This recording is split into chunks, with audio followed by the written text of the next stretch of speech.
Tired of dealing with annoying flies, fruit flies, and gnats in your home? The Zevo Flying Insect Trap is your ultimate solution. Don't wait. Check out the link in the video description now to get your Zevo Flying Insect Trap on Amazon and enjoy a bug-free home today. Britain's top medical institutions and charities today unanimously hailed a major milestone as Keir Starmer vowed to create a smoke-free generation. Under the Prime Minister's proposal unveiled in the King's Speech, anyone born after 2009 will be banned from ever buying cigarettes.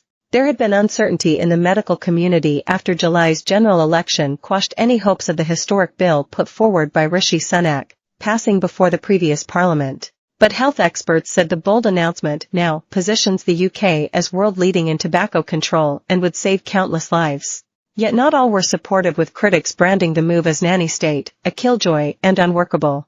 Royal College of Pediatrics and Child Health President, Professor Steve Turner, said, "This is a major milestone towards realizing the government's ambition to raise the healthiest generation of children in our history. Stopping children and young people from starting to smoke will decrease their chance of developing preventable disease later in life. As pediatricians, we work day in and day out to support children's health. We are clear that children should not become addicted to nicotine, and youth vaping must be tackled. We now need MPs from across the new parliament to use the historic opportunity before them to support this bill when introduced and help protect our children's and nation's long-term health." 2004, Ireland bans smoking in enclosed public places, including pubs, clubs, and restaurants. 2006, Scotland implements smoking ban on indoor public spaces. 2007, England, Wales, and Northern Ireland bring in indoor ban. In England, smoking is banned in almost all enclosed public spaces, and the NHS goes smoke-free. Legal age to buy cigarettes raised from 16 to 18. 2008, cigarette companies told to feature pictorial health warnings on packets. 2010, government announces it will enforce tobacco display ban and consider plain packaging for tobacco products. 2015, smoking in cars with children banned in England and ban on the display of tobacco in small shops comes into force throughout the UK. 2017, government issues target to reduce smoking prevalence among adults to 12% or less by 2022. 2019, Department of Health publishes plans to make England smoke-free by 2030. 2020, menthol cigarettes are banned in the UK and EU. Cancer Research UK's Executive Director of Policy, Dr. Ian Walker, added, "The government's commitment to introduce new legislation on smoking will have a hugely positive impact on the nation's health. Smoking is the biggest preventable cause of death in the UK and is responsible for 160 cancer cases per day. By raising the age of sale for tobacco products, the government will help to prevent cancer, relieve pressures on the NHS, and build a healthier future."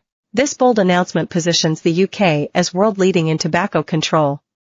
We now hope to see the legislation passed and implemented in full across the UK to help bring an end to cancers caused by smoking for good. Deborah Arnott, Chief Executive of Action on Smoking and Health, also said, "Today's announcement puts us in pole position to be the first country in the world to end smoking. Smoking puts pressure on our NHS and social care system, but the greatest financial impact is the damage to our economy due to lost productivity. The measures announced today will play a major role in helping government achieve its ambition to have the difference in healthy life expectancy between the richest and poorest regions, and deliver productivity growth in every part of the country." Sunak's original plan, which Labour had already committed to introduce, means smoking would not be banned outright. Anyone who can legally buy tobacco now will be able to continue to do so if the bill becomes law. It will raise the legal age for purchasing tobacco by 1 year every year from 2027 and is expected to lead to 1.7 million fewer people smoking by 2075, including stopping up to 115,000 cases of strokes, heart disease, lung cancer, and other lung diseases. However, possession of cigarettes among adults under this new legal age of sale won't be illegal, meaning, in theory, people could tobacco products overseas and then bring them back to the UK for personal use. The law would also hand ministers power to restrict the flavors and promote